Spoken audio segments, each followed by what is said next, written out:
श्री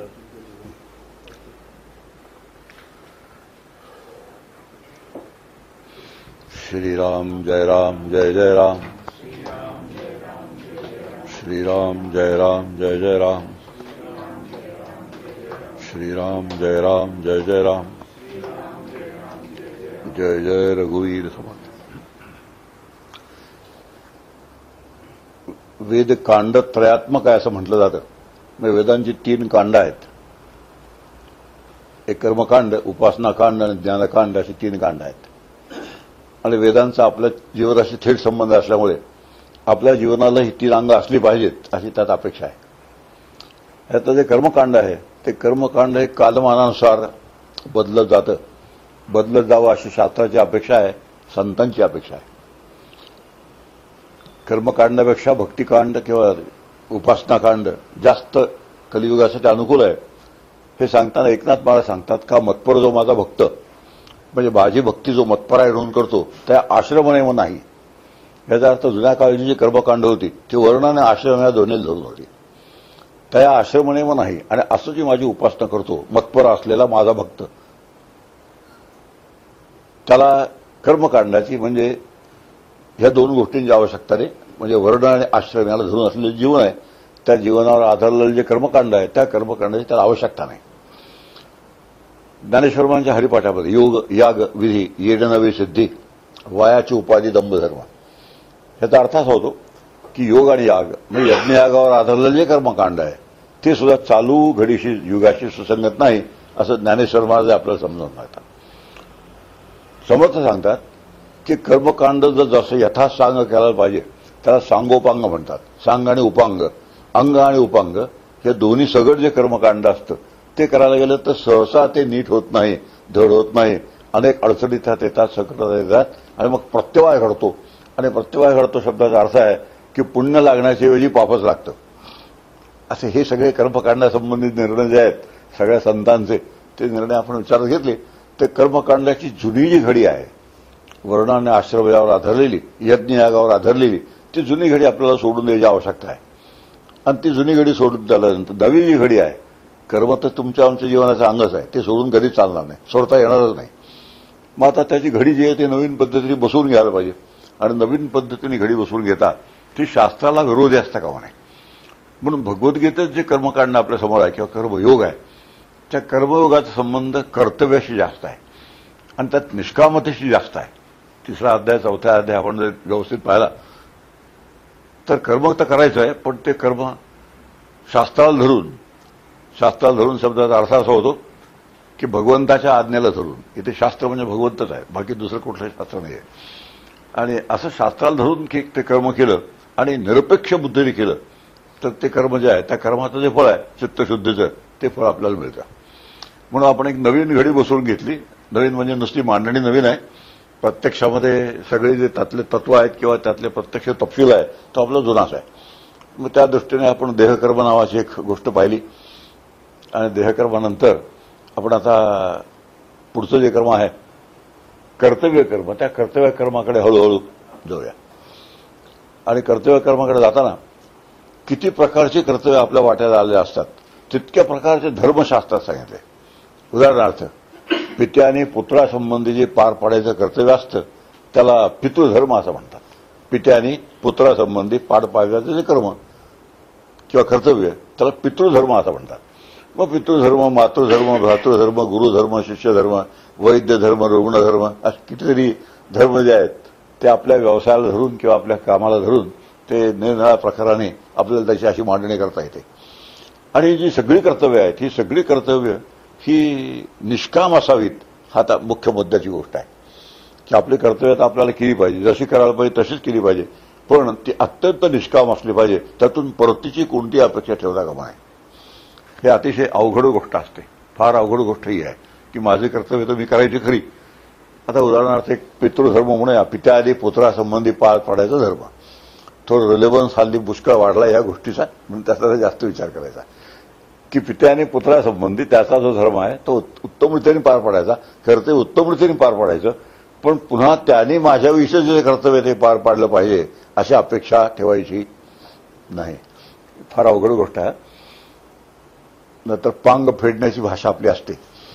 आणि अशी पांग फेडण्याची जी भाषा आहे की मी माझं त्याच्या संबंधीचं काम केल्यानंतर त्याने माझे पांग फेडले पाहिजेत, ही जी अपेक्षा आहे, या अपेक्षेमध्ये खूप मोठं दुःख दडलेलं आहे. त्यांनी फेडलं पाहिजे, अगदी बरोबर आहे. त्यांनी त्याचं कर्तव्य केलं पाहिजे, हे अगदी बरोबर आहे. पण आपल्याला त्याचं कर्तव्य त्याच्यावर लादता येत नाही, कारण त्यांनी ते त्याच्या सुखासाठी करायचं आहे, त्याच्या प्रगतीसाठी ते करायचं आहे, माझ्यासाठी नाही करायचं. आता हा मुद्दा आपण लक्षात घेता. पुत्राने जो पित्यासंबंधी धर्म पाळायचा आहे त्यात त्याचं चित्त शुद्ध होणार आहे, म्हणून त्याच्या चित्तशुद्धीसाठी त्यांनी ते कर्तव्य पार पाडायचं आहे, माझ्यासाठी पार पाडायचं नाहीये. हे आपल्या लक्षात राहिलं, सहसा लक्षात राहत नाही, कारण हे गैरसोयीचं असतं. अशा पद्धतीने विचार करणं गैरसोयीचं असतं. आणि असे गैरसोयीचे विचार आपल्याला त्याला तप म्हणतात. मग तप शब्दाचा आपण वारंवार विचार करतो की ज्यामध्ये मनाविरुद्ध काही गोष्टी घडत जातात. मग मनाविरुद्ध का घडतात? मनासारखं काही व्हावं वाटतं म्हणून. लॉजिक फार सोपं आहे. जोपर्यंत मला मनासारखं काहीतरी व्हावं असं वाटतं तोपर्यंतच मनाविरुद्ध होणार ना. मनासारखं काही व्हावं असं वाटलंच नाही तर मनाविरुद्ध होईल कसं? आता हे सिंपल गोष्ट आहे, समजून घ्यायला खूप सोपी आहे, पण प्रत्यक्षात तसं व्हायला मात्र अतिशय कठीण आहे.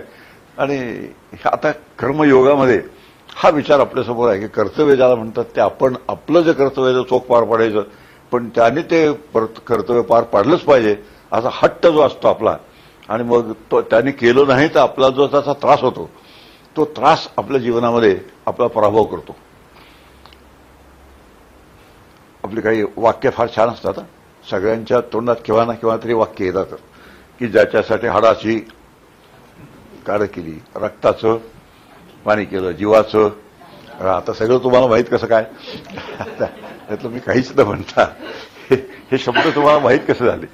ह्याचा अर्थ असा होतो की ह्या ना त्या पद्धतीने हे जे शब्द आहेत हे शब्द कुठंतरी आतमध्ये आपल्या ह्या फॉर्ममध्ये नसतील रेखावले. हे म्हणजे वाक्य अशीच असे नसतील, पण त्या तो अर्थ सुचवणारी वाक्य जे असतात त्या आतमध्ये कुठेतरी असतात.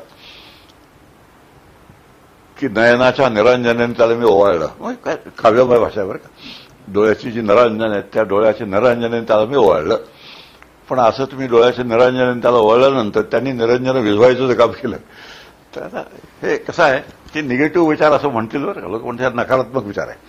हा नकारात्मक विचार नसतो, हा निगेटिव्ह विचार नसतो. रॅशनलिस्टिक थिंकिंग, निगेटिव्ह थिंकिंग नाही. तर आपण दोन विचार करूया. निगेटिव्ह थिंकिंग ही गोष्ट वेगळी आहे, पण रॅशनलिस्टिक थिंकिंग गोष्ट वेगळी आहे. आमच्या कागद तालुक्यामध्ये एक राजकारणी मनुष्य उभं राहिले होते निवडणुकीला. एमएलएची निवडणूक, तालुक्याची निवडणूक असते त्याला. त्यांनी मला विचारलं मी जिंकेल का नाही जिंकेल. आता निवडणुकीच्या आधी 15 दिवस त्यांनी मला विचारलं. मी त्यांना सरळ सांगून टाकलं तुम्ही जिंकणार नाही. ते म्हणाले हे निगेटिव्ह थॉट होतं. म्हटलं निगेटिव्ह नाही, हा रॅशनलिस्टिक थॉट आहे. आणि त्याचं कारण आहे मला जो फीडबॅक मिळतो लोकांच्याकडून तो फीडबॅक मला असं सांगतो हे बघ हे पारमार्थिक मला काही वेगळी बुद्धी आहे म्हणून मी सांगितलं ना. म्हणजे मी पारमार्थिक म्हणून महाराज म्हणून मी ज्योतिष केलं ना, तुम्हालाही सांगून ठेवतो. एकच आहे, महाराज म्हणून जे काही भविष्य सांगतात ती गोष्ट अगदी वेगळी आहे. आणि हा जो फीडबॅक आपल्याला मिळतो कॉमन माणसाचा, त्या कॉमन माणसाकडून मिळणाऱ्या फीडबॅकवर आपण जेव्हा एखादं कॅल्क्युलेशन करतो तर ते कॅल्क्युलेशन असतं, ते निगेटिव्ह नसतं, तर रॅशनलिस्टिक असतं. आणि हा जो विचार आपल्या मनात असेल तर मग निगेटिव्ह थिंकिंग असा आपण त्याचा शेरा मारणार नाही. हे आत्ताची विचार पद्धती आहे, तर निगेटिव्ह थिंकिंग आपण शेरा नाही मारणार. आणि मग कसं होतं आपली ऍक्सेप्टेबिलिटी वाढते. जे वास्तव असतं त्या वास्तवाला सामोरं जाण्याची आपली जी क्षमता आहे ती क्षमता वाढते. आणि जर माणूस वास्तवाला सामोरा गेला नाही तर माणसाला अतिशय यातना होतात, फार मोठा त्रास माणसाला होतो. वास्तव त्याने स्वीकारलं नाही तर. पुढचा एक विचार आहे, वास्तव चांगलं असतं का वाईट असतं? वास्तव चांगलं का वाईट असा विचार केल्यानंतर वास्तव हे नुसतंच वास्तव असतं. त्याला चांगलंही म्हणायचं नाही, वाईट म्हणायचं नाही. वास्तवाला आम्ही मारलेले शिक्के आहेत, आमच्या प्रतिक्रिया आहेत. हे चांगलं आहे, हे वाईट आहे. अशा पद्धतीने आम्हाला अनुकूल असेल ते चांगलं आणि प्रतिकूल असेल ते वाईट. अशा पद्धतीने जे वास्तव आहे ते वास्तव जे आम्ही स्वीकारत नाही त्या जीवनामध्ये अनेक पद्धतीचा त्रास आपल्याला व्हायला लागतो. उदाहरण आहे द्यायला सोपं फार आहे. सूर्य भयंकर दाहक आहे, अतिशय उष्णता आहे. हे एक वास्तव आहे. ते चांगलं का वाईट हो? आता विचार केल्यानंतर ते चांगलंही नाही वाईटही नाही, ते जसं असायचं तसं आहे. आता तुम्ही उन्हात जाताना तुम्ही पाहिजे छत्री घेऊन जा, टोपी घालून जा, जाऊ नका. पण तुम्हाला ते आवडत नाही म्हणून सूर्य तुमच्यासाठी बदलणार नाही. आता हेच आम्ही लक्षात घेतलं. सूर्य मला त्याचं दाहकता आवडत नाही म्हणून सूर्याची उष्णता कमी होईल ही शक्यता नाही आहे. त्याचा अर्थ असा होतो की सूर्य उष्ण आहे, दाहक आहे हे स्वीकारून मग आपलं घडी बसवून घ्यायची, त्याला धरून आपल्या जीवनाची घडी बसवून घ्यायची. हे जसं व्यवहारामध्ये आपण करतो तसेच कर्तव्य कर्म पार पाडत असताना सुद्धा अशा पद्धतीने घडी आपली जो बसवून घेतली तर आपलं जीवन सुखाचं राहतं, आनंदाचं जीवन राहतं. मी एक विधान करून टाकलं होतं की परमार्थाचं दुःखाशी अतिशय वाकडं आहे, निराशेशी अतिशय वाकडं आहे, खचून जाण्याशी अतिशय वाकडं आहे. आता हे जे गोष्टी असतात आपल्या जीवनात कारणाकारणाने डोकावणाऱ्या, काही दिवस टिकणाऱ्या आणि नंतर हळूहळू निघून जाणाऱ्या, अशा गोष्टी ज्या प्रमाणात जास्त आपल्या जीवनात होतात त्या प्रमाणात आपलं जीवन परमार्थाशी विसंगत जीवन असतं. तुकाराम महाराजांचा अभंग आपलं ठाऊक आहे, आनंदाचे डोही आनंद तरंग, आनंदाची अंग आनंदाचे. आता हा अभंग साध्या गायला फार साधा आहे बरं, चाल अतिशय सुंदर आहे, त्याला साथ आहे वाद्यांची ती पण फार सुंदर आहे. हे सगळं सुंदर आहे, पण त्या अभंगाचा अर्थ काय आहे हे सगळे भजनवाले लोक असतात ना, तिथे ती गडबड असते. भजन म्हणतात खरे सगळे, पण भजनाचे लोक जेव्हा तालासुरामध्ये जास्त रमतात आणि अर्थाकडे त्यांचं लक्ष जात नाही त्यावेळेस त्या भजनाचा आपल्याला जसा उपयोग व्हायला पाहिजे त्या प्रमाणात उपयोग व्हायला पाहिजे त्या प्रमाणात होत नाही. ठीक आहे, त्या भजनाच्या निमित्ताने आपण तुकाराम महाराजांच्या शब्दाशी संगत ठेवून राहतो. तुकाराम महाराजांच्या अभंगामध्ये विठ्ठलाचं नाव येतं म्हणून त्याच्याशी आपली थोडा वेळ सहवासाची होतो, पण त्यातून आम्हाला जे मिळायला हवं त्याला जे आम्हाला सांगायचं ते घेता येत नाही. तुकाराम महाराज म्हणतात आनंदाचे डोही आनंद तरंग. असे तुकाराम महाराज कसे होते हो, त्यांच्या बाबतीतलं वास्तव कसं होतं. आता तुकाराम महाराजांनी आपला बायोडाटा दिलाय, त्या बायोडाटामध्ये एक शब्द आहे त्याला दिलेला, आम्ही सदैव सुडके जवळ येता चोर धाके. आम्ही एवढे दरिद्री आहोत की आमच्या जवळ आला जर चोर तर त्याला भीती वाटते आमची. आता हे सगळं उलट आहे. आम्हाला सगळ्यांना चोराची भीती वाटते. किती कड्या कुलपा असतात ते आता ठाऊक आहे आपल्याला. तिजोरीला एक आहे, त्याच्या आत एक, त्याच्या आत आणखी एक आणि चोर कप्पा इतकं सगळं ठेवून आम्ही सगळा बंदोबस्त करून आपण बाहेर येतो. इतकी चोराची आम्हाला भीती वाटते. पण इथे तुकाराम महाराज म्हणतात चोराला आमची भीती वाटते. आणि कारण काय त्याचं, तो चोर जर तुकाराम महाराजांच्या घरात शिरला, रात्रभर जर त्यांनी घर सगळं तपासलं, एक रुपया सुद्धा त्याला मिळणार नाही.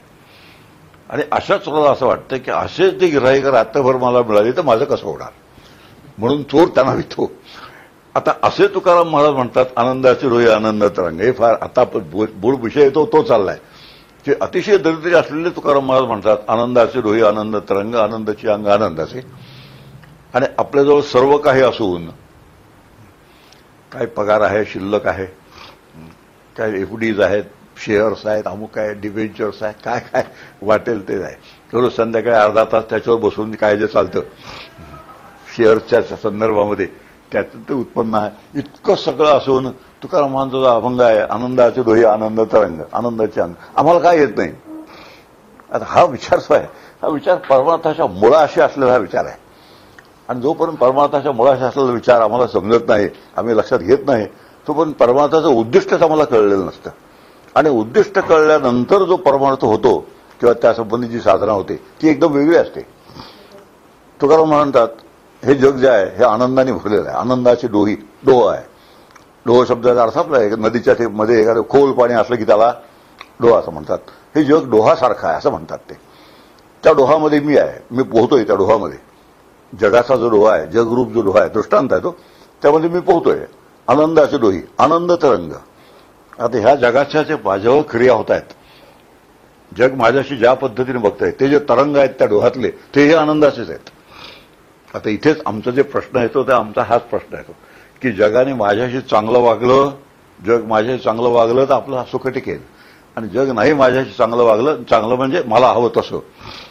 आता चांगलं शब्दाचा अर्थ ते मोठे, तो शब्द मोठा विचित्र आहे. चांगलं कशाला म्हणायचं, म्हणजे मला जे हवं, मला जसं आवडतं ते चांगलं, अशा पद्धतीने चांगलं शब्दाचा अर्थ आम्ही केला तर मग जगाचा माझा जो संबंध आहे त्या तरंगाच्या रूपाने हा जगाचा आपला असलेला संबंध सूचित होतो. मी डोहामध्ये आहे, ते तरंग माझ्या अंगावर येत आहेत, आणि असे जे माझ्या अंगावर येणारे जगाचे तरंग आहेत, म्हणजे जगाचा माझा संबंध आहे तो सुद्धा आनंदमय आहे.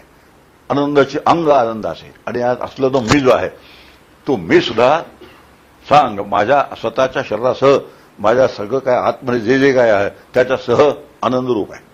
तिन्ही ठिकाणी आनंद आहे. जग आनंदमय, जगाशी माझं असलेलं नातं आनंदमय, आणि मी स्वतः सुद्धा आनंदमय. अशा तिन्ही गोष्टी आनंदमय जेव्हा होतात तेव्हा आपल्या परमार्थाचं सार्थक झालं असं आपल्याला संत सांगतात आणि शास्त्र सांगतात. आणि ह्या दिशेने सगळा विचार जो परमार्थाचा चालतो, शास्त्राचा चालतो, साधनांचा चालतो, तो ह्या दिशेने विचार चालतो. एवढ्या सगळ्या दिशा स्पष्ट असतील तर मग आपल्याला ठाऊक आहे होकायंत्र ते नेहमी उत्तर दिशा दक्षिण दिशा दाखवतं. काय कुठेही कसंही ना ते उत्तरेकडे काटा असतो, तो उत्तरेकडे असतो. तसं परमार्थाचा किंवा साधनांचा सगळा काटा नेहमी सुखाच्या दिशेने असतो. होकायंत्राला जशी उत्तर दिशा आहे तसं परमार्थाला सुद्धा सुख ही त्याची उत्तर दिशा आहे. आणि तो काटा जर उत्तरेकडे दाखवत नसेल तर आपल्या होकायंत्रात काहीतरी गडबड आहे, समजा हरकत नाही. हे जे काही बेसिक्स आहेत ना परमार्थाचे, हे बेसिक्स जोपर्यंत आपल्या लक्षात येत नाही तोपर्यंत आम्ही नेहमी म्हणत असतो, आम्ही स्टँडर्डाइज परमार्थ म्हणतो. आम्ही आमच्या मताने जो काही परमार्थ ठरवला याला परमार्थ म्हणावं अशा पद्धतीने आम्ही काहीतरी करतो आणि मग त्याला इंटलेक्च्युअल एक्झरसाईजचं स्वरूप येतं पुष्कळ वेळा, किंवा मग काहीतरी धूर मेहनत ज्याला म्हणतात त्याला. अमेरिकेमध्ये एक ठिकाणी गेलो होतो मी, त्या ठिकाणी असे काय बरं खूप तासातून नेतात, काय म्हणतात त्याला, ह्या वाहनात बसा त्या वाहनात बसा, खडखड खडखड करत जा, अशा तऱ्हेचं एक काहीतरी त्या ठिकाणी आम्ही पाहिलं ह्याला लॉस एंजेलिसला असताना. हा तिथे काहीतरी ते पाहिलं, हा रोलर कोस्टर, अगदी बरोबर आहे. आता आमचा परमार्थ काय होतो, रोलर कोस्टर होतो.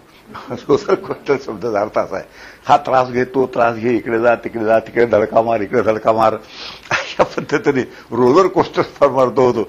आणि रोलर कोस्टर परमार्थ होण्याचं एक कारण आहे की खरी जी वर्म असतात परमार्थाची ती आम्ही समजावून घेतलेली नसतात. आणि ती समजावून घेतली की अत्यंत शांत लयीमध्ये व्यवस्थित योग्य दिशेने जे व्हायला पाहिजे ते हळूहळू होत जातं. आणि हे सगळं विचार करण्यासाठी आपला चाललाय जो अभ्यास चाललाय तो कर्तव्य कर्म जे आहे, हे कर्तव्य कर्म जसं केलं पाहिजे तसं मी केलं पाहिजे त्याचा मला लाभ आहे. पण मी ज्याच्या संबंधी कर्तव्य पार पाडलं त्यांनी माझ्या संबंधी कर्तव्य पार पाडलं पाहिजे. प्रतिकर्तव्य मला म्हणतात, तसं नाही आहे. आता मी माझ्या पेशंट संबंधी कर्तव्य पार पाडलं तर पेशंटने माझ्या संबंधी कर्तव्य पार पाडलं पाहिजे. असा जो काही आपला एक थोडासा असतो तो राहतोच, कुठेतरी राहतोच तो. आणि मग पेशंटने कुठेतरी मला नमस्कार करावा, डॉक्टर तुम्ही त्यावेळी माझे प्राण वाचवलं, फार छान केलं बरं असं म्हणावं. अशा तऱ्हेच्या मनामध्ये एक जी कल्पना राहते त्या कल्पनेमध्ये ती परतीची अपेक्षा म्हणतात त्याला.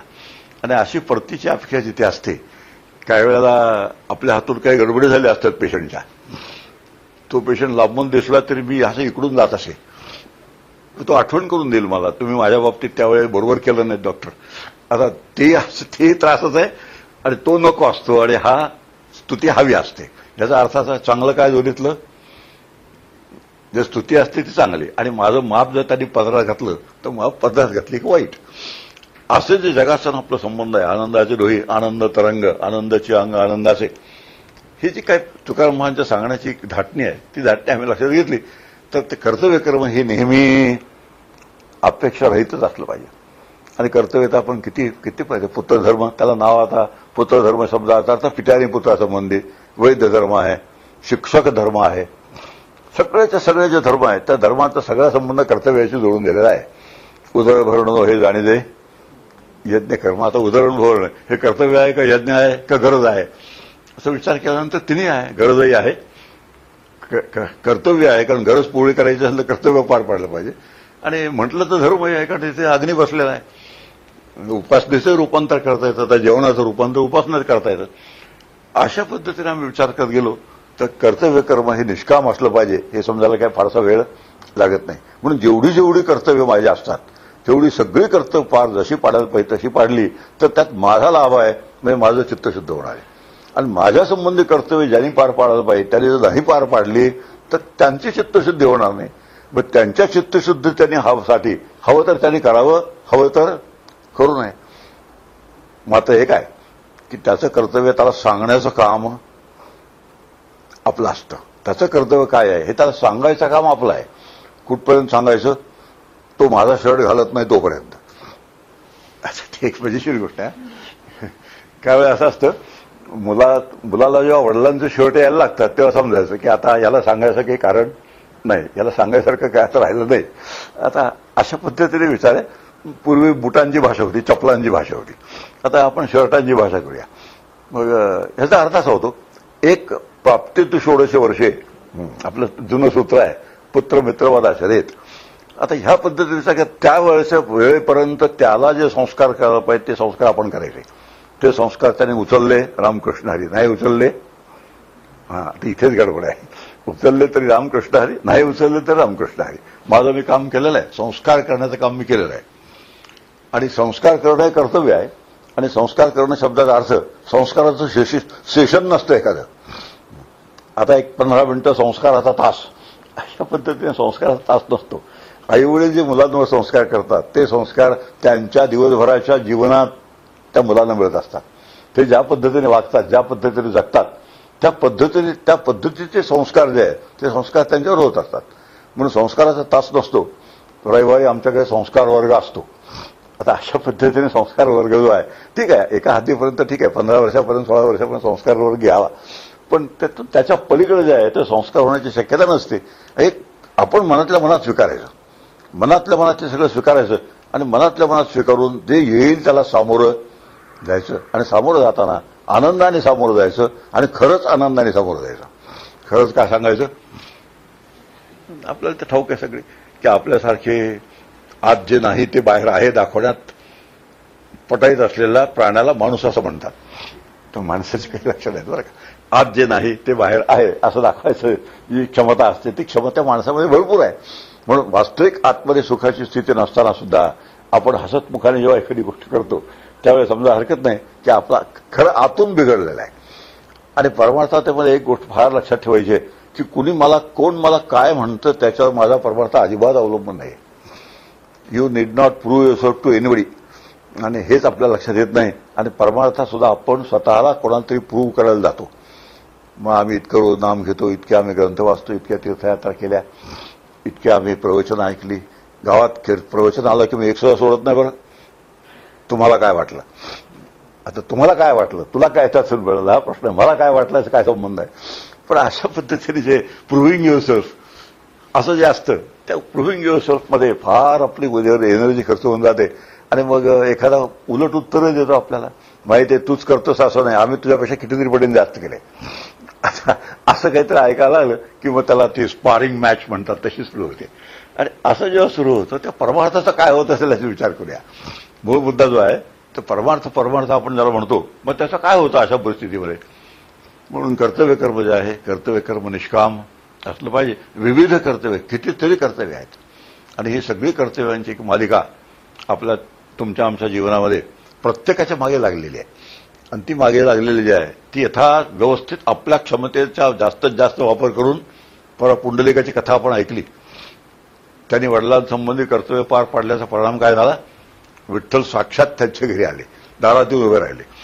आता हे कर्तव्य कर्म पार पाडण्याचं जे त्याला मिळालेलं फळ आहे ते फळ आम्ही जर विचारात घेतलं तर मग आपल्याला कर्तव्य कर्म कोणत्या हद्दीपर्यंत पार पाडायचं त्याचा विचार करता येतो.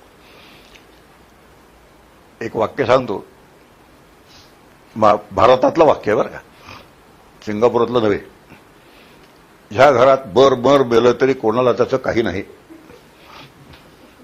काय वाक्य आहे, ह्या घरात मर बेलं तरी कोणाला त्याचं काही नाही. भारतातला इकडचा काही संबंध नाही. आता हे जे वाक्य आहे हे वाक्य काय सुचवतं आपल्याला की आपलं जे घर आहे त्या घरात आपली जी कर्तव्य आहे ती कर्तव्य अत्यंत चोख पार पडल्यानंतर आपल्याला अपेक्षा असते की कुणीतरी त्याची दखल घेतली पाहिजे, कुणीतरी त्याला चांगलं म्हटलं पाहिजे, कुणीतरी कौतुक केलं पाहिजे, थाप पाठीवरती टाकली पाहिजे. टाकणं बरोबर आहे, टाकलं आवश्यक आहे, गोष्ट खरी आहे. असे टाकली जात नसेल तर कुठेतरी दोष आहे. पण ती नाही टाकली गेली तर त्यातून जे एक बिटरनेस निर्माण होतो, तो बिटरनेस निर्माण आतमध्ये झाला, कटुता निर्माण झाली जर तर कर्तव्य पार पाडून सुद्धा पुन्हा त्रास आहे. आता हा एक त्याचा महत्वाचा विचार आहे. मी माझं कर्तव्य पार पाडतोय, ते पार पाडताना मला पुष्कळ त्रास होतोय, मेहनत करायला लागते, पुष्कळ त्याग करावा लागतो. पण हे त्याग करूनही पुन्हा त्रासच मलाच आहे.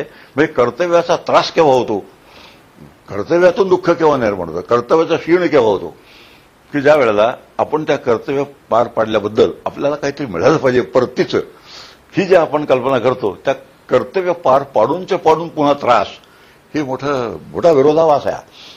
आणि कोणाला त्याचं काही नाही असं नसतं.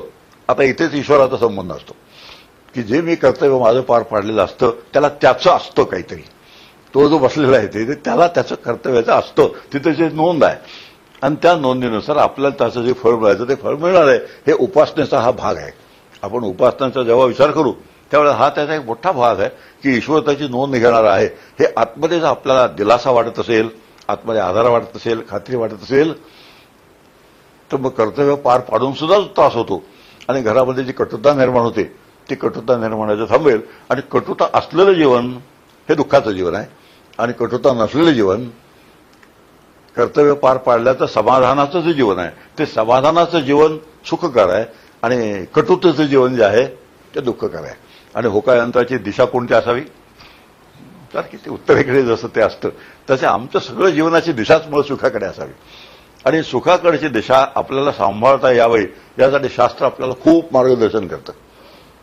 आणि हे मार्गदर्शन आपल्याला बरोबर समजलं आणि ते समजून घेण्याची आपल्याजवळ वेळही लागतो त्याला आणि तेवढे पेशन्स सुद्धा लागतो. 2-3 गोष्टी लागतात. वेळ लागतो, पेशन्स लागतो. आमचं काय होतं, परमार्थ ही आमच्या लाईफमध्ये शेवटची प्रायोरिटी असते, शेवटची प्रायोरिटी. आता काय अशा पद्धतीने आम्ही विचार केला तर खरं म्हणजे सुखही तुमच्या आमच्या जीवनाची प्रायोरिटी आहे बरं का. मुख्य प्रायोरिटी आपली काय आहे, सुख आहे. पण सुख ज्याने मिळेल तो जो परमार्थ आहे तो परमार्थ आमच्यातली शेवटची प्रायोरिटी आहे. आता ह्यातली विसंगती केवढी मोठी आहे. सुख ही प्रायोरिटी आहे पण सुख ज्याने मिळेल त्यासंबंधी काहीच प्रायोरिटी नाही, लास्ट प्रायोरिटी आहे. ही जी विसंगती आहे हे काय विसंगती आपणच ती दुरुस्त करून घ्यायची आवश्यकता आहे. आणि ती दुरुस्त करून घेतली तर जी मुख्य प्रायोरिटी आनंद सुख आनंदाचे लोही समर्थांचं वाक्य आहे. संत आनंदाचे स्थळ, संत सुखची केवळ, नाना संतोषाचे मूळ ते हे संत. मी काय सांगितलं, आपलं दासबोधावर आहेत बरं का प्रवचन आहे. आता एखादी तरी दासबोधाची ओळी कुठे मधून मधून औषधाला हवी का नको असा विचार केल्यानंतर मग मला सांगता येईल की तिकडे मी दासबोधावर तिकडे जाऊन बोललो आणि इथेही सांगता येईल सगळ्यांना ते दासबोधावर बोलले. आता खरं आहे, दासबोधावर बोलणं, तुकाराम महाराज बोलणं, ज्ञानेश्वर महाराज बोलणं, एकनाथ महाराज बोलणं, कशात काही फरक अजिबात फरक नाही. सगळेजण अगदी बरोबर सांगतात. शैली वेगळी, भाषा वेगळी, कोणाचे अभंग असतील, कोणाचे आर्य असतील, कोणाचे ओव्या असतील, कोणाचे श्लोक असतील, पण एकूण जे सांगायचं असतं ते जसंच्या तसं असतं, काही फरक नसतो. या पद्धतीने विचार केला तर कर्तव्य कर्म नावाचं एक कर्म आहे ते आपलं बरोबर लक्षात घेतलं तर मग त्या कर्तव्यातून कटुता निर्माण होण्याचा जे काही विचित्र प्रकार आहे तो आम्ही आमच्या जीवनामध्ये ओढवून घेतो अंगावरती. हा जो ओढवून घेतो भाड्याचा भाग आहे तो आपल्याला विचाराने हळूहळू कमी करता येतो. हे कर्तव्यानंतर आपलं एक व्यवसाय कर्म असतं. हळूहळू अवघडच आहे, प्रत्येक गोष्ट काय अवघड आहे. असं आहे, प्रपंच करायचं म्हणजे त्यासाठी पैसा लागतो ही गोष्ट समर्थ रामदास विश्वास स्वीकारतात. ते म्हणतात प्रपंची पाहिजे सुवर्ण, परमार्थी पंचीकरण, महावाक्य विवरण करता सुटे, अशी समर्थांची ओवी आहे. प्रपंची पाहिजे सुवर्ण हे 3.5 चरणांची ओवी आहे. त्या 3.5 चरणातला पहिला जो चरण आहे तो आम्हाला सगळ्या प्रापंचिकांना अतिशय आवडतो. प्रपंची पाहिजे सुवर्ण, निर्विवाद चांगली गोष्ट आहे, अतिशय उत्तम. पण परमार्थी पंचीकरण, असं पंचीकरण म्हटलं की आमचा आवाज खाली जातो आणि मग महावाक्य विवरण म्हटलं की तो आवाज बंदच पडतो. अशी 3.5 चरणाच्या ओवीची अशी वाटणी तुमची आमची आहे. आता तेच ओव्या सांगून करायचं काय, ओव्या वाचून करायचं काय, लिहून करायचं काय. आता प्रपंच पाहिजे सुवर्ण, महाराष्ट्रामध्ये अशी परिस्थिती आहे की समर्थ संप्रदायामध्ये स्त्रियांची संख्या फार मोठी आहे. गडावर येणाऱ्यांची स्त्रियांची संख्या फार मोठी आहे. मग मी अशी चौकशी केली असं का असावं. त्याचं कारण आहे, सोन्याला मान्यता देणारा संत कोण आहे, समर्थ रामदास स्वामी आहेत. आणि तुकाराम महाराजांचं बघा, ते म्हणतात सोनं आणि माती आम्हाला सारखेच आहे. आता सोनं आणि माती सारखे म्हटलं तर पृथ्वीच्या पाठीवरची निम्मी लोकसंख्या चुकून सुद्धा देवलं जाणार नाही. आता निम्मी म्हणजे कोणते आता लक्षात आलं तुमच्या. आता अशा पद्धतीने विचार केला बरोबर तर हळूहळू आपल्याला एक एक गोष्ट कळायला लागते, समजून घ्यायला लागतं, आतमध्ये ते आकलन व्हायला लागतं, क्लिक व्हायला लागतं. आणि क्लिक झाल्यानंतर आपल्याला कळतं की पुढचं जे कर्तव्य कर्म आहे, आपलं व्यवसाय कर्म आहे, ते त्याबद्दल तुकाराम महाराज जोडून या धन उत्तम व्यवहारे उदास विचारे वेच करी. अवघड आहे का सोपं आहे, अवघड आहे का सोपं आहे. सांगायला सोपं आहे, ऐकायला सोपं आहे, पण प्रत्यक्षात तसं व्हायला जगायला अतिशय मुश्किल आहे. आणि ह्याच्यात चित्तशुद्धीची साधन ह्याच्यातच आहेत. उत्तम व्यवहाराने जर केलं असेल तर चित्त खात नाही, मन टोचत नाही. शुद्ध शब्दाचा अर्थ आपण पाहिला, ज्यांनी मनाला टोचणे लागते ते अशुद्ध झालं, मन खायला लागलं अशुद्ध झालं. रात्री जर एखाद्या आपल्या कर्माने आम्ही दचकून उठलो तर काय झालं, मन अशुद्ध झालं. कुणी मला काय आपलं माप पात्रात घालेल म्हणून आपल्याला भीती वाटली तर काय झालं, मन अशुद्ध झालं. ही शुद्धीची लक्षणं जी आहेत ते शुद्धीची लक्षणं आपल्याला घेतली लक्षात, तर मग व्यवसाय कर्म शुद्ध असलं पाहिजे. ते आपल्याला आम्ही हे स्वीकारू केव्हा, जर सुख ही प्रायोरिटी वाटली तर, आणि सुखासाठी संपत्तीचं असल्याशिवाय इलाज नाही असं जे आपल्याला वाटतं, त्यावेळेला मग ही प्रायोरिटी जी आपली आहे ती प्रायोरिटी टिकून राहत नाही. आता जोडून या जरा उत्तम व्यवहार आहे, उत्तम व्यवहाराची जी प्रायोरिटी असली पाहिजे ती प्रायोरिटी टिकत नाही. आणि टिकत नाहीचं कारण आहे संपत्ती आणि सुख यांचं एक आम्ही अतूट नातं तयार करून ठेवलं आहे.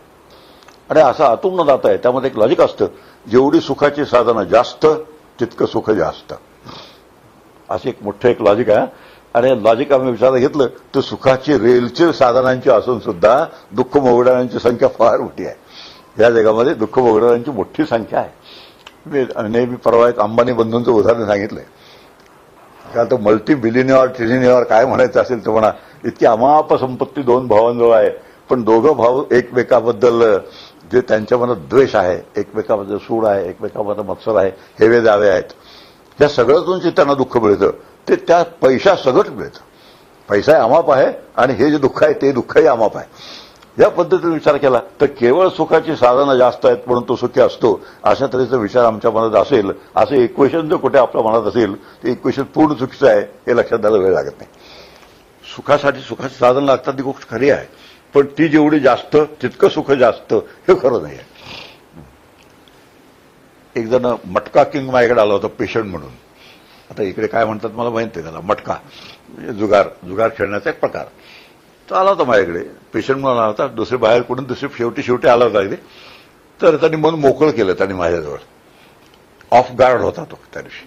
आता आणखी ऑफ गार्ड व्हायचं दुसरं काही कारण असलं तर ठाऊक नाही मला, पण तो ऑफ गार्ड होता. त्याने एक फार छान विचार माझ्याजवळ व्यक्त केला की डॉक्टर म्हणे मी पैसे खूप मिळतात मला, निरनिराळे कार्यक्रम असतात त्या कार्यक्रमाने देणगी देतो मी 10,000 20,000, कारण ती देणी दिली तर माझा व्यवसायात बंद पडून जाईल. तुम्ही मात्र कोणत्याच कार्यक्रमाला देणगी देत नाही 5-10 रुपयाच्या वर, पण कार्यक्रमाचं अध्यक्षपद नेहमी तुमच्याकडे असतं. आणि मला मात्र कधी अध्यक्ष म्हणून बोलवत नाहीत, साधं आमंत्रण सुद्धा नसतं. आता ह्यातून आपल्याला एक कल्पना येईल की त्यांनी पैसे मिळवले खरे भरपूर, अचाट पैसे मिळवले, पण उत्तम व्यवहाराने मिळवले नसल्यामुळे पैसे तर द्यावे लागतात, पण त्या पैशातून त्याला जे मान सन्मान मिळालं पाहिजेत ते मान सन्मान मात्र त्याला मिळत नाहीत. जो कमी देणारा आहे, अजिबात जवळजवळ न देणार आहे, त्याच्या वाटे ही खंत त्यांनी बोलून दाखवली मला. त्याचा अर्थ असा होतो की आम्हाला पैसा आहे, त्याचं सुखाची साधनं भरपूर आहेत, पण सुखाची साधनं भरपूर असून सुद्धा आतमध्ये जे सुखाचा आविष्कार असायला पाहिजे, सुखाचं एक जे स्वास्थ्य निर्माण पाहिजे, सुखाने निर्माण होण्याची शांती व्हायला पाहिजे, तृप्ती निर्माण व्हायला हवी, निर्भयता निर्माण व्हायला हवी, याची एकही गोष्ट तिथे नाही आहे. आणि एकही गोष्ट नसल्यामुळे सुखाची साधनांची ते रेलचल आहे, पण प्रत्यक्ष सुखाचा मात्र पत्ता नाही. असं काहीतरी एक विसंगती होऊन जाते. आणि असं विसंगती होण्याचं कारण आहे की सुख नेमकं कुठे आहे हे आम्ही लक्षातच घेतलेलं नसतं. आणि हे लक्षात जर घेतलं तर मग प्रारब्धाची जोडे धन, प्रारब्धाची जोडे मान, असं तुकाराम मला सांगतात. आपला जो मान सन्मान मिळणार आहे तेही प्रारब्धाने मिळणार आहेत, जे आम्हाला संपत्ती मिळणार आहे तेही प्रारब्धाने मिळणार आहे. मग प्रारब्धाचं काम काय, आपण आपलं काम करणं आहे आपलं काम, आपल्याला जे त्याचं नियोजित आहे ते देणं हे प्रारब्धाचं काम. आपण काय करतो, प्रारब्धाचं जे नियोजित असतं त्याऐवजी आम्हाला जे हवं ते प्रारब्धावर लादण्याचा प्रयत्न करतो. आम्हाला जे हवं ते प्रारब्धावर लादतो. आणि याचा अर्थ असा होतो प्रारब्धा पलीकडे काहीतरी मिळवायचा प्रयत्न करतो, आणि प्रारब्धा पलीकडे काहीतरी मिळवायचा प्रयत्न केला की ईश्वरी योजनेच्या विरुद्ध काहीतरी आपण मिळवतो. आणि ईश्वरी योजनेच्या विरुद्ध केलं की मग ईश्वरी कृपा, ईश्वरकृपा ज्याला म्हणतात ती ईश्वरकृपा होत नाही. परवा आपण पाहिलं शास्त्रकृपा, गुरुकृपा, ईश्वरकृपा आणि आत्मकृपा, 4 कृपा आहेत. चारही कृपा माणसाला मिळवाव्या लागतात सुखरूप होण्यासाठी, आनंदमय जीवन जगण्यासाठी. तर ती ईश्वरकृपा आहे. आणि ईश्वरकृपा 2 कारणाने होते. एक त्याची उपासना केल्याने त्याची कृपा होते, आणि 2 त्याची आज्ञा पाळल्याने त्याची आपल्याला कृपा होते. ईश्वराचा आपला संबंध एवढाच आहे बरं का. एक त्याच्या सगुण रूपाची उपासना करायची, आणि 2 त्याच्या ज्या आज्ञा आहेत, भगवद्गीतेसारख्या ग्रंथात त्यांनी सांगितलेल्या ज्या आज्ञा आहेत त्या आज्ञा आपण पाळायच्या. एवढं आपलं ईश्वराशी असलेलं नातं आहे. आपल्याला नंतर मुक्त झाल्यानंतर ईश्वर व्हायचं नाही, ईश्वराच्या पलीकडे जे ब्रह्म आहे ते ईश्वराच्या पलीकडे असलेलं ब्रह्म ज्याला म्हणतात ते ब्रह्म आहे असा मला अनुभव घ्यायचा आहे. ईश्वराचा आपला संबंध एवढ्या दोन गोष्टी मूर्त आहे. एक, त्याची आज्ञा पाळायची, आणि दोन, त्याची उपासना करायची, त्याच्या सगुण रूपाची उपासना करायची. हे सगळे शास्त्राने बसवून दिलेले विचार आहेत. आणि बसवून दिलेले विचार आमच्या लक्षात राहिले तर ईश्वराचं आमचं नातं फक्त उपासनेपुरतं आणि त्याची आज्ञा पाळण्यापुरतं आहे. या पलीकडे आपल्याला जायचं आहे, ईश्वराच्याही पलीकडे आपल्याला जायचं आहे. ही मजल आपल्याला गाठायची, हे आतमध्ये कुठेतरी मनामध्ये असावं. हे मनात केव्हा राहील माहीत असलं तर, जो पण ईश्वर आणि ब्रह्म यातला काही फरकच कळत नाही तोपर्यंत ईश्वर म्हणा काय ब्रह्म म्हणा काय सगळा घोटाळाच आहे. म्हणून तो शब्द तयार झाला ब्रह्म घोटाळा नावाचा. असे जे शब्द तयार होतात ते शब्द ह्या कारणाने तयार होतात. म्हणून जे व्यवसाय कर्म आहे ते व्यवसाय कर्म शुद्ध असलं पाहिजे. जोडून या धन उत्तम व्यवहार आहे. तर जी सुखाची साधनं असतील ती मला जे सुख देतील ते सुख खरं आहे. आणि ते सोडून बाकीचे सुख मला म्हणजे ओरबाडायचा जो प्रयत्न करील, फार चांगला शब्द आहे.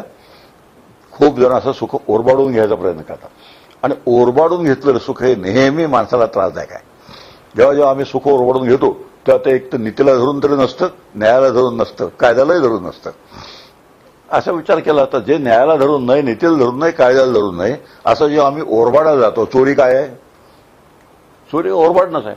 बलात्कार काय आहे? तो ओरबाडणंच आहे. या पद्धतीने आम्ही विचार केला. हे सगळे ओरबाडून घ्यायचे सुख जे प्रकार आहेत त्याचं एकच कारण आहे, सुख नेमकं कुठे आहे हे कधीही कळलेलं नसतं. आणि एकदा सुख कुठे आहे हे कळलं की मग आपले साधनाचा ढाचाच बदलून जातो. आपल्याला जे साधन करायचं असतं त्या साधनाचा ढाचा बदलून जातो सुख कुठे आहे कळलं तर. आणि जो पण कळत नाही तोपर्यंत इकडून मिळेल, तिकडून मिळेल, ह्याच्याकडून मिळेल, त्याच्याकडून मिळेल, अशा पद्धतीने सुखासाठी भटकंती ज्याला म्हणतात ती भटकंती चालू राहते.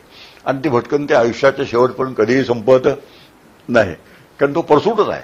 आणि असा जो परसूट आहे हा परसूट चुकीच्या दिशेने होत राहिला तर चुकीच्या दिशेने परसूट झाला, सुखाचा जो शोध घ्यायचा प्रयत्न झाला तो कधीच तडीत जाणार नाही. आणि शेवटपर्यंत कधी ते खरं सुख ज्याला म्हणतात, निर्भेळ सुख ज्याला म्हणतात, ते निर्भेळ सुख मिळण्याची शक्यताच नाही. आता भेसळीचं सुख म्हणजे काय, निर्भेळ सुख म्हणजे काय, आले आपले पुन्हा हा विचार आला. जे विषयाकडून मिळतं सुख त्याला भेसळीचं सुख म्हणतात. आणि विषया वाचून जे सुख मिळतं म्हणजे आत्मसुख ज्याला म्हणतात ते निर्भेळ सुख असतं. आणि असं जे निर्भेळ सुख आहे हे माझं स्वरूप आहे. आणि निर्भेळ सुख हे माझं स्वरूप असताना मी जेव्हा विषयाकडून सुखाची अपेक्षा करतो त्यावेळेला त्या सुखामध्ये गडबडून जाते. आपल्याला विषय ठाऊक आहे सगळे, शब्द स्पर्श रूप रस आणि गंध, एक हे आहे गट. आणि सत्ता संपत्ती यश कीर्ती आणि प्रतिष्ठा हा दुसरा गट आहे. ह्या 10 मधून आम्ही सुखाची अपेक्षा ठेवतो. फार अतिशय शास्त्रकाराने फार विचार करून ठेवला आहे. एक शब्द स्पर्श रूप रस गंध, शब्दाचा अर्थ कुणीतरी माझी स्तुती करावी, कुणीतरी मला चांगलं म्हणावं, कुणीतरी माझी दखल घ्यावी, तुम्ही आहात म्हणून माझं जीवन सुरळीत चाललंय असं म्हणावं, तुम्ही नसताना माझं कसं होईल असं म्हणावं. आता अशा पद्धतीने जे शब्द आहेत हे शब्द ऐकले की आपल्याला कसं वाटतं, सुखावून जातो. आणि याच्या उलट काही ऐकलं तर असं निंदा आणि स्तुती द्वंद्व आहे बरं का. त्याचा जिथे शब्द असतो तिथे द्वंद्व असतं. काही वेळेला शब्द अनुकूल असतात, काही वेळा शब्द प्रतिकूल असतात. नेहमी शब्द अनुकूलच ऐकायला मिळतील अशी अजिबात शाश्वती नाही. उलट अनुकूल शब्द जगामध्ये फार कमी वेळा ऐकायला मिळतात, प्रतिकूलच जास्त ऐकायला लागतात. ज्यांच्याविषयी अनुकूल आपण बोलतो त्यांच्याकडून काही मिळवायचं नसेल तर ते आणखी नाही. न तर बड्या बड्या लोकांची स्तुती करून त्यांच्याकडून भाट लोक असत जुद्या काळी राजाचे, ते राजाची वारेमाप स्तुती करत असत आणि वारेमाप स्तुती करून त्याच्याकडून जे काय पदरात पडून घ्यायचं ते पदरात पडून घेतात. आता स्तुती आणि निंदा हे द्वंद्व आहे, स्पर्श आहे. काही वेळा दाहक स्पर्श असतो, काही वेळा सुखकारक स्पर्श असतो, द्वंद्व आहे. त्याच्यातही द्वंद्व आहे. म्हणून शब्दस्पर्श रूप काही वेळेला अनुकूल असतं, काही वेळेला प्लेझंट असतं, काही वेळेला प्लेझंट नसतं. प्रत्येक आपण हे घेऊया त्यात द्वंद्व आहे. आणि जिथे द्वंद्व असतं तिथे कधी सुख असतं कधी दुःख असतं. हे शब्दस्पर्श रूप रस गंध आहे. जसं सत्ता संपत्ती यश कीर्ती आणि प्रतिष्ठा. आता ह्याही पाचातून आम्ही जर सुख शोधायला लागतो, सत्तेतून मला सुख वाटेल मिळेल असं जे आपल्याला वाटतं तेव्हा साधी गोष्ट आहे. सत्ता ज्याच्याजवळ असते त्याच्या मागे ती बळकावण्यासाठी किती लोक उभे असतात, त्याच्यावर नजर ठेवणारे त्याच्यावर लक्ष ठेवणारे, ती आपल्याला मिळावी अशा अपेक्षा ठेवणारे किती लोक असतात. त्याचा विचार केल्यानंतर साधं पुण्यात जेवणावले असतात लग्नातल्या, 1000 माणसं आलेली असतात, 500 टेबल असतात. तुम्ही जेवायला बसतो, त्या खुर्चीत तुम्ही जेवायला बसलो की बाया मागे एक लावून नंबर लावून उभा राहतो. म्हणजे बघा ती खुर्ची एक अर्धा तास माझी फक्त त्या मालकीची खुर्ची असते. त्या खुर्चीवर बसण्यासाठी एक माणूस माझ्या मागे उभा आहे. मी एक लाडू जास्त घेतला की त्याच्या पोटात दुखायला लागतो, पण तेवढा वेळ जास्त लागणार होता ह्याला जेवायला. आता एवढी साधी खुर्ची, छोटीशी खुर्ची 15-20 मिनिटाची, त्यासाठी सुद्धा पाठीमागे माणूस उभा आहे. ह्याचा आम्ही विचार केला तर मग मोठमोठ्या ज्या खुर्च्या असतात सत्तेच्या, त्या खुर्च्यांच्या मागे किती जण उभे असतील नंबर लावून, आणि त्या नंबर लावून उभे असलेला माणसं आपल्याकडे काय नजरेने पाहत असतील, आमच्याकडे ते कोणत्या दृष्टीने पाहत असतील, आमचं कल्याण इच्छित असतील का, आमच्या सुखाचा ते विचार करतील का. हा विचार सगळा केला तर आपल्याला कळतं की सत्ता नावाची गोष्ट आहे, ती सत्ता नावाची गोष्ट सुखकार नाही आहे, सुखाची नाही आहे. आता याचा अर्थ असा होतो कुणीतरी सत्ता सांभाळलीच पाहिजे. सत्ताच नसेल तर देशच चालणार नाही, समाजच चालणार नाही. म्हणून सत्ता कोणीतरी घेतली पाहिजे, गोष्ट खरी आहे. पण सत्तेच सुख आहे असं वाटता कामा नये. असली तरी ठीक आहे, नसली तरी ठीक आहे. प्रारब्धानुसार सत्ता वाट्याला आली तरी ठीक आहे, आल्या वाट्याला आली गेली तरी ठीक आहे, नाही आली तरी ठीक आहे, कधीच येणार नाही असं वाटलं तरी ठीक आहे. अशा पद्धतीने त्याकडे जो बघतो त्या ठिकाणी त्याला ते सुखाची व्यवस्था, ती सुखाची व्यवस्था होऊन जाते. पण सत्तेसाठी जर हपापला असेल, ते इंद्रपद आहे, ते इंद्रपदे सुद्धा ज्ञानेश्वरीत म्हटलंय एका दिवसात 14 इंद्र होऊन जातात म्हणे. 14 इंद्र एका दिवसात. आता एक दिवस जो आहे तो ब्रह्मदेवाचा दिवस असतो, त्याच्या हिशोबाने ते गणित मांडलेलं आहे, रिलेटिव्ह. आता याचा अर्थ असा होतो की कोणतंच पद हे पद सुखाचं नसतं आणि कोणतंच पद सुखाचं नसतं. याचा अर्थ सत्ता ही कधीच अशी सुख देईल अशी हमी देता येत नाही, खात्री देता येत नाही. तुकारामांचं एक वाक्य आहे, ब्रह्मादिक पदे दुःखाची शिराणी तेथे दुष्यतेसणी जडो देसी. तुका म्हणे आम्हा कळलेल्या त्याचे वर्म जे जे कर्मधर्म नाशिवंत. याचा अर्थ असा होतो ब्रह्मदेवाचं पद सुद्धा दुःखमय आहे, इंद्राचं पद सुद्धा दुःखमय आहे. तिथे सुद्धा ईर्ष्या आहे, स्पर्धा आहे, तिथे सुद्धा कॉम्पिटिशन आहे. त्या पदावरून त्याला ढकलून द्यायला कोणतरी एखादा याज्ञिक बसलेला आहे. त्या यज्ञात विघ्न आणण्यासाठी इंद्राची खटपटी चालू आहे. पुराणातल्या आपण गोष्टी वाचल्या ते आपल्या सगळ्यांना कळतं. त्याचा अर्थ असा होतो सत्ता ज्याला म्हणतात ती सत्ता हे सुद्धा एक सुखाचं साधन नाही, एवढं लक्षात. सत्ता असावी पण सत्यच सुख असते बरोबर नाही. आमच्यातले पुष्कळ जण असतात रिटायर झाले की बाहेरची सत्ता जी असते, ऑफिसमधली सत्ता असते ती संपून जाते आणि आता मग सत्ता एकच शिल्लक राहते, उंबऱ्याच्या आतली. मग ती उंबऱ्याच्या आतली सत्ता जपण्याची जबरदस्त कोशिश चालते, कारण तेवढंच एक आधार राहिलं ना सत्तेला आता. मग आता घरात मला कोणी विचारित नाही, ज्यांच्यासाठी मी खस्ता खाल्ल्या वगैरे वगैरे बघायचं सगळं आलं ते. आता ही जी घरातली सत्ता आहे, उंबऱ्याच्या आतली सत्ता आहे, ती उंबऱ्याच्या आतली सत्ता लोकांनी मानली तर आनंद आहे, आपण लादली तर त्या सत्तेचा आनंद नाही आहे. ते साधे विचार असतात. सत्ता जर मी लादली कोणावर तर लादली गेलेली सत्ता ही नेहमी त्रासदायक असते आणि मानली गेलेली सत्ता ही सुखकारक असते. असा विचार जर बरोबर बसवून घेतला तर आपल्याला कळतं की हे जे शब्दस्पर्श रूपरसगंध हे 5 आणि सत्ता संपत्ती यश कीर्ती प्रतिष्ठा हे आणखी 5, अशा 10 मध्ये सुखाची आम्ही ज्या अपेक्षा ठेवतो त्यात सुख नसतं असं नाही. सुख आहे पण त्यातच सुख आहे असं वाटतं, ते नसेल तर दुःख आहे असं ज्याला वाटतं त्याची गाडी बिघडलेली आहे, त्याची गाडी घसरलेली आहे. म्हणून सुख मग कुठे आहे नेमकं? आता हा प्रश्न आहे तो संपत्तीत आहे का, यशामध्ये आहे का? नेहमी नियम आहे की यशाला नेहमी एक डाग असतो कुठेतरी, संपत्तीला डाग असतो, कीर्तीला सुद्धा काय असतो, डाग असतो. निर्भेळ कीर्ती जी आहे ती निर्भेळ कीर्ती भागवत सांगता आम्हाला की कीर्ती ही भगवान श्रीकृष्ण बरोबर निघूनच गेली. आता जी पृथ्वीच्या पाठीवर कीर्ती नावाची गोष्ट शिल्लक राहिलेली आहे ती कीर्तीची नुसती छाया आहे.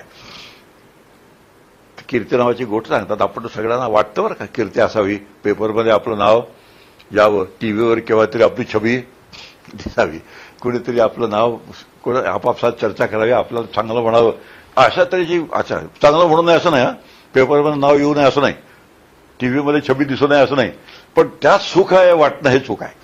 व्यवहारासारखा चालणार आहे, त्यामुळे ह्या सगळ्या गोष्टी होत जाणार आहेत, पण सुख त्यात आहे हे वाटणं चुकीचं आहे. कीर्ती नावाची कन्या आहे, सुभाषितकार आहेत, ते सुभाषकर म्हणतात कीर्ती नावाची कन्या आहे, ते हजारो वर्ष झाली तरी तिचं लग्नच होत नाही म्हणे. अजून ती कुमारिकाच आहे. का लग्न होत नाही? मोठी इंटरेस्टिंग गोष्ट सांगितली त्यांनी की कीर्तीला जे हवेसे वाटतात, कीर्तीला जे हवेसे वाटतात त्यांना ती नको असते. आता मोठी मजेशीर गोष्ट आहे. आणि कीर्ती ज्यांना हवीशी वाटते ते कीर्तीला ते नको असतात. आता एक रन काढायचे म्हटलं दोघांनी पळालं पाहिजे की नाही, आणि त्यांनी दोघांनी मिळून. इथे काय कोणी पळतच नाही. कीर्तीला जे हवेसे वाटतात ते म्हणतात आम्हाला कीर्तीची गरज नाही, आणि कीर्ती ज्यांना हवीशी वाटते ती म्हणतात असा हपापलेला मनुष्य मला नको कीर्तीसाठी. आता पद्धतीने विचार केला सुभाषितकारांचे फार छान सुभाषित आहे.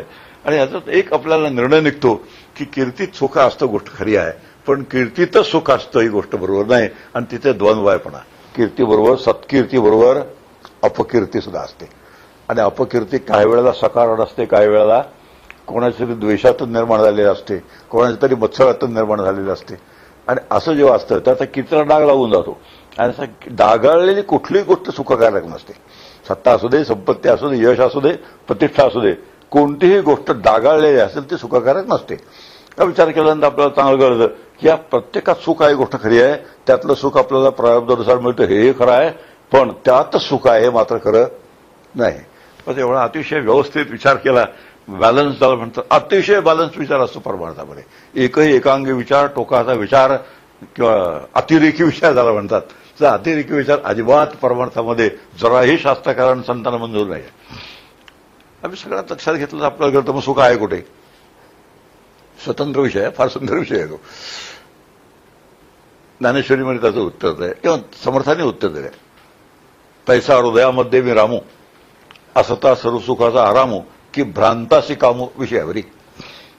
भगवान श्रीकृष्ण म्हणतात अर्जुनाला प्रत्येकाच्या हृदयामध्ये म्हणजे अंतःकरणामध्ये सुखरूप रामाच्या रूपाने मी कायमचा वस्तीला आहे, पण तरी सुद्धा जे भ्रमिष्ठ लोक असतात ते सुखासाठी दाही दिशांना फिरतात, विषयांकडे जातात.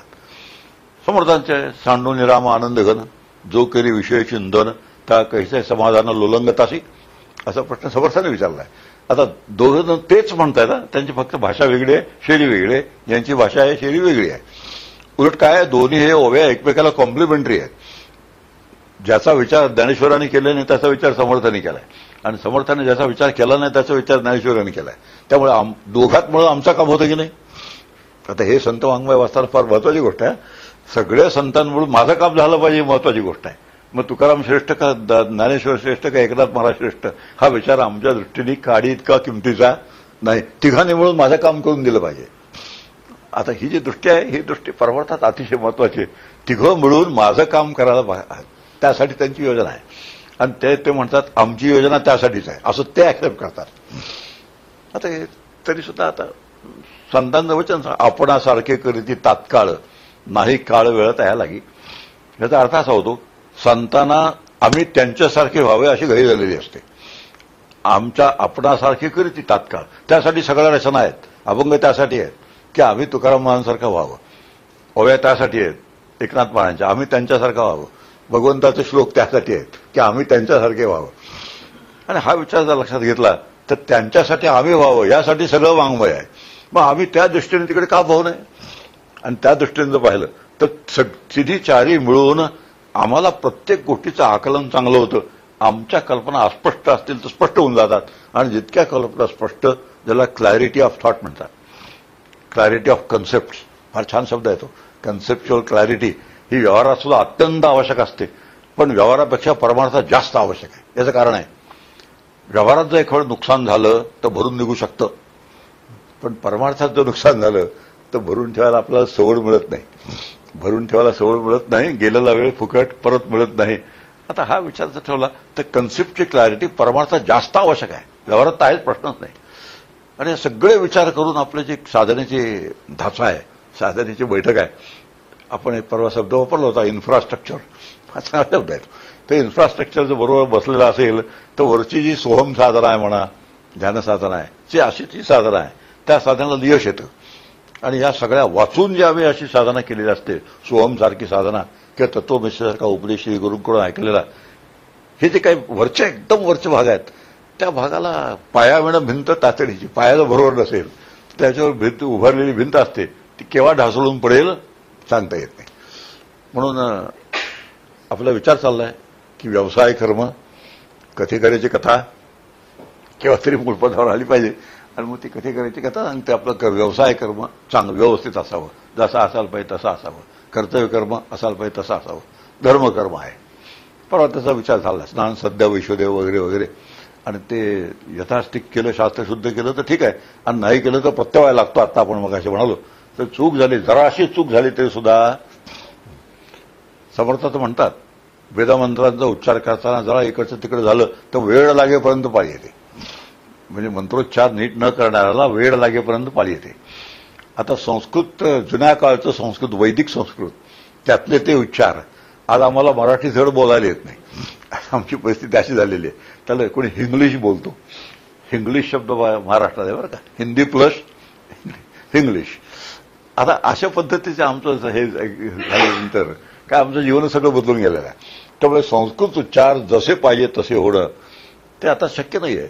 आणि तसं शक्य नाही म्हणून खंत बाळगायचं कारण नाही. खंत बाळगायचं का कारण नाही? रिअलिस्टिक विचार. कलियुगामध्ये असं होणं हे अपेक्षितच आहे. हे वास्तववाद आहे. आणि वास्तव आपण स्वीकारलं तर गेले हे होते दिवस वेदांचे. काय ब्राह्मण बसायचे पूर्वीच्या काळी, काय मंत्र म्हणायचे, काय यज्ञ करायचे. आता ही जी खंत आहे ही मनामध्ये आपलं रुखरुख कुठे असेल तर ते रुखरुख आस्थाने आहे. आणि त्या रुखरुखीतून निर्माण काय होणार? असंतोष. जिथे असंतोष आहे त्या ठिकाणी सुख असतं का असं विचार केला तर नसतं. म्हणून कर्तव्य कर्म, धर्मकर्म आणि अध्यात्म कर्म नावाचा शेवटचा कर्म आहे की त्या कर्मातून आपण आता पुढचा जो भाग आहे त्या पुढच्या भागाकडे हळूहळू जाऊ. अध्यात्म कर्माची सुरुवात आहे संतांसह वसता. नेहमी संतांच्या संगतीत राहा. अवघड असतं, संतांच्या संगतीत राहणं अवघड असतं. कारण अवघड असण्याचं कारण आहे तिथे खाण्यापिण्याचे विचार फार कमी असतात. तिथे पार्टीचं अजिबात वातावरण नसतं. आता ह्या पद्धतीने आम्ही विचार केला तर मग संतांच्या संगतीत राहायचं तर ते आम्हाला नाही. आमची जी काही आजची जीवन पद्धती आहे त्या जीवन पद्धतीमध्ये ते बसत नाही. आणि त्यांच्या संगतीत राहिल्याशिवाय जे पाहिजे ते कळत नाही. आपल्या हिताच्या गोष्टी कळत नाहीत. हित देणं ती कोणी? अवतार पांडुरंग नाव ठेवले ज्ञानी. ज्ञानदेवांच्या आरतीमध्ये आहे बरं का. सामान्य माणसाला त्याच्या हिताचं काय आहे ते कळत नाही आणि त्याच्या हिताचं संत सांगतात. म्हणून ज्ञानेश्वर महाराजांना ज्ञानी असं म्हटलेलं आहे. रामेश्वर भट्टाची आरती आहे त्याच्यामध्ये का त्यांना म्हटलं की हित नेणं ती कोणी? आमचं हित कळत नाही. मग आपल्या हिता जो असे जा कथा धन्य माता पिता तयाची आहे असं तुकाराम महाराज म्हणतात. मग माझं शाश्वत हित मला हवं असेल तर संतांच्या संगतीशिवाय पर्याय नाही. आपलं जे प्रापंचिक जीवन आहे त्यात 3 प्रकारच्या संगत असतात. एक सत्संगती, एक कुसंगती आणि एक विसंगती. किती गोष्टी झाल्या? फार छान विचार होतो, अतिशय सुंदर विचार. सत्संगती, कुसंगती आणि विसंगती. आता सत्संगती म्हणजे कोणती? संतांची संगती जी सत्संगती. कुसंगती कोणती? दुष्ट दुर्जन आहेत, व्यसनी आहेत, ती कुसंगती. आणि विसंगती कोणाची? आता कल्पना करूया 2 भाऊ घरामध्ये राहतात. 2 भाऊ एकाच घरामध्ये एकत्र कुटुंबात राहतात. एकाला परमार्थाची अतिशय आवड आहे आणि एकाला परमार्थाचं नाव काढलं तरी सुद्धा त्रास होतो. आता ही जी एकमेकाला संगती आहे ती कशी आहे? विसंगती आहे. मी भावाभावांचं उदाहरण दिलं. बाकीची उदाहरणं ज्याच्यात त्यांनी आपली बसवून घ्यावी काय असतील तर. असं आहे ज्याला सेफ सेलिंग म्हणतात तसं सेफ सेलिंग आपल्याला करायला हवं. मग आता ते सिंगापूरतून सुरक्षित परत जायचं आहे आणि आणखी एक आठवड्याभर मुक्काम आहे तेव्हा जरा बेताबेताने असलं पाहिजे. तर आता 2 भाऊ जे त्याचा एकमेकाशी जे नातं आहे ते नातं जे आहे ते विसंगती आहे. आता विसंगती असल्यानंतर त्यात एकच शास्त्रकार सांगतात की सत्संगती वाटेल ते करून सांभाळावी, कुसंगती वाटेल ते करून टाळावी आणि विसंगती असेल ती शांतपणे सोसावी. आता हा विचार आला तर आपलं शांतपणे, आता शांतपणे सोसणं हे महत्वाचं. धुसफूस करून सोसणं, जळफळत सोसणं, रोज कोण त्यानं खडे मोडत, बोटं मोडत, खडे फोडत, बटे मोडत, काय काय जे शब्दप्रयोग आहेत त्या संबंधात हे सगळं करत करत विसंगती सोसणं हे असं नाही की विसंगती आहे ना आहे, मग त्यातून काही मार्ग आहे का? नाही. आता यातून काही सुटका नाही. जे आहे हे असं आहे. पदरी घेतलं आणि दोन्ही बाजूने. आता ते भावांच्या बाबतीत पदरी आलं, पदरी घेतलं सुद्धा नाही त्याने, त्यांचं ते पदरी आलंय. आता दोन्हीचा विचार करायचा आणि विसंगती आहे. आणि विसंगती असेल तर ती शांतपणे ठेवल्यानंतर तिथे आहे बरं का ते, तैसेची राहावे चित्ती असं द्यावे चा बाधा. आता नवीन जगात विचार केला तर वेगळं व्हावं, मग सुखानं आनंदाने वेगळं व्हावं. आज सोचता येत नसेल समजा काही कारणाने तर वेगळं व्हावं, बऱ्या बोलाने व्यवस्थित 4 लोक गोळा करून कायदेशीर रीतीने एकमेकापासून वेगळं व्हावं. आता एक विसंगती सोडली म्हणजे दुसरी असणार नाही असं नाही. हा, कुठून कुठून वेगळे होणार असा एक प्रश्न आहे ना. शेजारी आहे समजा, आता मी जेव्हा ध्यानाला बसतो ना त्यावेळी नेमके शेजारी मोठ्याने रेडिओ लावतात. आता ध्यानाला बसण्याची माझी आणि त्यांची रेडिओ लावण्याची वेळ एकच आहे. आता काय शेजाऱ्यामध्ये विसंगती आहे. एकाने मला तक्रार केली, मी पहाटे 5 वाजता उठून ध्यानाला बसतो खरा, पण शेजारी एक पार आहे आणि त्या वडाचं झाड आहे, त्या वडाच्या झाडावरचे कावळे त्याच वेळेला ओरडायला लागतात. आता त्याच वेळे कावळे ओरडल्यानंतर मला तो म्हणतो, तुम्हीच सांगा मी ध्यान कसं करू. आता हा जे पद्धत आहे त्याचं म्हणणं खोटं नाही. ते 5 वाजता उठून कावका करायला लागतात, हा ध्यान त्याच वेळेला जाऊन बसतो. त्याचा अर्थ असा होतो एकच, की ही विसंगती आपल्याला टाळायची असेल तर यांनी 3:30ला उठावून ध्यानाला बसावं. कावळ्यांना काही करता येत नाही तुम्हाला. ते असे जे विचार असतात ते विचार आम्ही समजून घेतले तर मला जर ध्यान करायचंच असेल आणि त्या ध्यानातून जे मला मिळायचं ते मिळवायचंच असेल तर कावळ्यांचा विचार करून भागणार नाही. ती मला त्यांना ऍडजस्ट करून घेतलं पाहिजे, स्वतःला माझी वेळ बदलून घ्यायला पाहिजे. असं समजा आम्ही व्यवस्थित विचार केला तर आपल्याला कळतं कुसंगती, सत्संगती आणि विसंगती. संतांची संगती, मनोमार्ग गती, आकाळावा श्रीपती येणे पंथे हरिपाठातला विषय आहे. आणि काय आपला विचार चालला होता, संतांचं वसता. तर संगत जास्तीत जास्त संतांची असावी. संतांची संगत, फिजिकल संतांची संगत असणं मोठं कठीण आहे. सातत्याने फिजिकली संतांची संगत मिळणं शक्य नाही. मग आता त्यांची शिकवण आहे. काय दासबोध आपल्या समोर आहे, एकनाथी भागवत आहे, ज्ञानेश्वरी आहे, तुकाराम महाराजांचा गाथा आहे, नामदेव महाराजांचा गाथा आहे, हे सगळे आपल्यासमोर आहेतच. आता ही जी संगत आहे ती फिजिकल संगतीपेक्षा ही संगत जास्त चांगली. त्यांच्या प्रत्यक्ष शरीराच्या संगतीपेक्षा ही संगत जास्त चांगली. याचं कारण आहे त्यांच्या संगतीत राहिल्यानंतर त्यांचे काही दोष आपल्याला डोळ्याला दिसायला लागतात. आणि त्यांचे दोष डोळ्याला दिसायला लागले की दोषबुद्धीने त्यांच्याकडे आपण पाहतो. आणि त्यांच्याकडे आपण दोषबुद्धीने जर पाहिलं तर त्यांच्या वाङ्मयावरची आपली श्रद्धा कमी होऊन जाते. मानवी मन आहे आणि मानवी मनाचा विचार केला तर संतांच्या संगतीत राहा शब्दाचा अर्थ असा होत नाही की त्यांच्या सातत्याने शरीराच्या संगतीत राहा, असा मुळीच नाही. मग त्यांची जी शिकवण आहे, त्यांचे जे ग्रंथ आहेत त्या ग्रंथांच्या संगतीत राहावं, नामाच्या संगतीत राहावं. सत्संग आहे अतिशय श्रेष्ठ सत्संग, स्वतःच्या हमखास हातात असणारा हा नामाचा सत्संग आहे. तीर्थक्षेत्र आहे तर तीर्थक्षेत्राचा संघ आहे, पण ते कठीणच आहे. तीर्थक्षेत्रात गेल्यानंतर सत्संगापेक्षा कुसंगती जास्त हातात त्या समोर येण्याचा संभव आहे. आता एक ठिकाणी गेलो तर तीर्थक्षेत्रात मी म्हटलं 3 दिवस आपण तिथे राहून पारायण करावं. तर राहिलो. दुसऱ्या सकाळी एक पलीकडच्याच पारायणाला येऊन राहिलेला मनुष्य मला भेटला. तो म्हणाला, तुम्ही इथे आलात खरे, पण इथे काय काय चाललंय तुम्हाला काही ठाऊक आहे का? कुठे? त्या तीर्थक्षेत्रामध्ये काय काय चाललंय तुम्हाला काही ठाऊक आहे का? आता म्हटलं मला ते ठाऊक करून घ्यायची काही गरज नाही, तू मला ही इन्फॉर्मेशन कशाला देतोयस. पण आता हीच उठाठेव तिथेच करायची असेल, जी माणसं प्रपंचात लोक उठाठेव करतात शेजाऱ्याबद्दल, काय चाललंय तुम्हाला काही ठाऊक आहे का? अगदी तसं आहे. आता नको असलेली माहिती मला त्याला देऊन त्याला गप्पा मारायला एक माणूस पाहिजे. तो आलाय पारायणाला, मी कशाला आलोय? पारायणाला. आणि दोघं पारायणाला आले असताना ही उठाठेव त्याला कशाला पाहिजे? म्हणजे असा अर्थ, अरे असं सर्रास दिसतं काही ना काहीतरी प्रत्येक ठिकाणी काहीतरी गडबड असते. आणि शेवटी कसं असतं, त्या गडबडीचा आपल्यावर काहीतरी परिणाम होऊन जातो. म्हणून तीर्थक्षेत्रात जावं पण कोणाशी बोलू नाही, काहीही इकडे तिकडे बघू नये. तो तीर्थस्थ दैवत आणि आपण ज्या दोघांमध्ये बरोबर जर असेल तर फार छान. म्हणून मी नेहमी लोकांना सांगतो की तुम्ही जर एखाद्या मंदिरात जायचं असेल तर जो देव नवसाला पावत नाही त्या देवाकडे जा. नवसाला न पावणारा देव, त्याच्याकडे गर्दी अजिबात नाही, रांग लावावी लागत नाही. मग देवता असतोच तिथे. देव मूर्ती रूपाने जो देव आहे, जो तसा तिथे आहे तसा इथे पण आहे.